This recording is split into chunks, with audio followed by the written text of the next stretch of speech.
Hello friends, good morning, सुप्रभात, नमस्कार, आदाब। कैसे हो मित्रों? आप सभी मित्रों को महाराणा प्रताप जयंती की बहुत बहुत हार्दिक शुभकामनाएं। आज प्रताप की जयंती थी तो सोचा क्यों ना महाराणा प्रताप पर एक वीडियो बना लिया जाए। तो आइए एक नज़र डालते हैं महाराणा प्रताप पर। प्रताप का जन्म 9 मई 1540 को कुंभलगढ़ में हुआ। इनके पिता का नाम महाराणा उदय सिंह था। उदय सिंह के 2 पत्नियाँ थीं। पहली पत्नी जयवंता रानी और दूसरी पत्नी धीरबाई।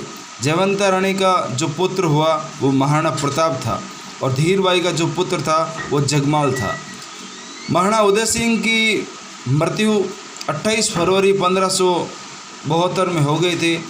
हिंदू धर्म के अनुसार विधिवत रूप से बड़ा पुत्र ही उत्तराधिकारी होता है, लेकिन यहाँ पर प्रताप के बजाय जगमाल गद्दी पर बैठ गया। जब जगमाल गद्दी पर बैठा तो जालोर और अखेराज कि ग्वालियर के राम सिंह ने भी इसका विरोध किया कि भाई जगमाल को राजा नहीं बनना चाहिए। इस समय प्रताप सबसे बड़ा है, साहसी है और जनता का लोकप्रिय है, इसलिए प्रताप को राजगद्दी पर बैठाना चाहिए। लेकिन प्रताप को नहीं बैठाया।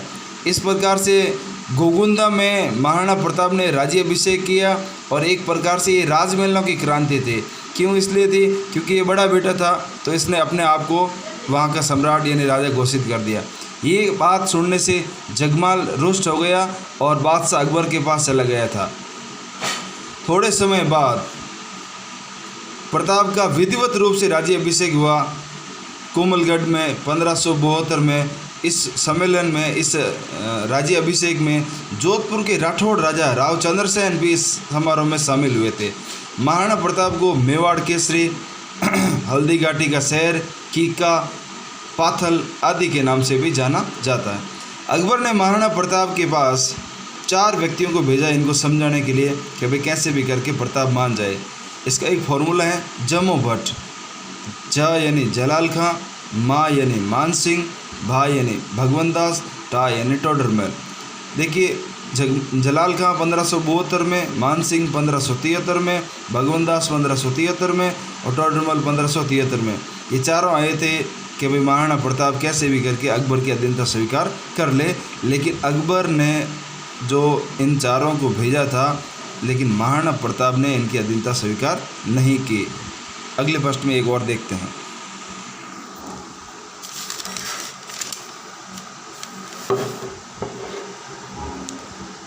अब महाराणा प्रताप के घोड़े का नाम है चेतक और इनके हाथी का नाम है राम प्रसाद और पीर प्रसाद। 18 जून 1576 को हल्दी घाटी का युद्ध हुआ था। विक्रम संवत 1633 द्वितीय जेठ सुदी को हल्दी घाटी का अनिर्णायक युद्ध हुआ था। महाराणा प्रताप का सेनापति सेनानायक था हकीम कासुरी, एकमात्र मुस्लिम सेनापति था। पुंजा भील महाराणा प्रताप का एक सेनापति था जो भील जाति से संबंध रखते थे। हल्दी घाटी युद्ध को मेवाड़ का थर्मोपल्ली भी कहा जाता है। ये बात कर्नल टॉड ने कही थी। खमनौर का युद्ध अबुल फजल ने कहा था। गोगुंदा का युद्ध बदायूं ने कहा था। मेवाड़ का मैराथन जिसे दिवेर का युद्ध कर्नल टॉड, इसने हाथियों का युद्ध भी कहा है RS वर्मा ने। शाहबाज खां को अकबर के पास 3 बार भेजा, 15 अक्टूबर 1577, 15 दिसंबर 1578, 15 नवंबर 1579 और तीनों ही बार शाहबाज खां को असफलता मिली थी। दिवेर का युद्ध हुआ था अक्टूबर 1582 में। दिवेर राजसमंद में है। प्रताप ने 1585 में चावंड को मेवाड़ की नई राजधानी बनाई और 19 जनवरी 1597 को महाराणा प्रताप की चावंड में मृत्यु हो गई थी। बांडोली गांव में इनका अंतिम संस्कार किया गया था, जहां 8 खंभों की छतरी बनाई गई थी। तो मोटे तौर पर महाराणा प्रताप से संबंधित एक सवाल जरूर पूछा जाता है। एक इसका फॉर्मूला है PKGK चबा। P for Maharana Pratap, K यानी कोमलगढ़ में इनका जन्म हुआ, G यानी गोगुंदा में राज्याभिषेक हुआ, K यानी कोमलगढ़ में विधिवत राज्याभिषेक हुआ, C यानी चावंड में इनकी मृत्यु हो गई, B यानी बांडोली में इनकी छतरी बनाई गई थी, जो इनकी छतरी 8 खंभों की थी। धन्यवाद मित्रों। कैसा लगा वीडियो हमें कमेंट में ज़रूर बताइए।